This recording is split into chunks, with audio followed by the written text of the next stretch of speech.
Mondaydei di moi economic blockade lairagani ko Senapati SD sa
all the respected drivers and truck owners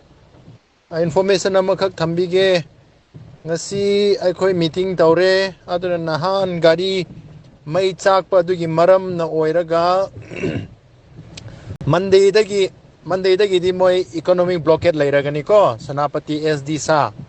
Senapati Students Association na kauraga hujisi Mondaydei economic blockade lairagani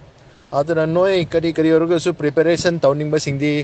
ngasi Friday oire Saturday Sunday pawai manunda loina preparation do loisallo aduga moi blockade chi khara keno tawgani khara kanna tawgani haina haire ko aduna ngasi meeting da decision laukhre moi press note chu thokre aduna Mondaydei economic blockade lairagani adugi damakta noi khara preparation tawro haidana si information si drivers in the pizza bane ko. Thank you so much.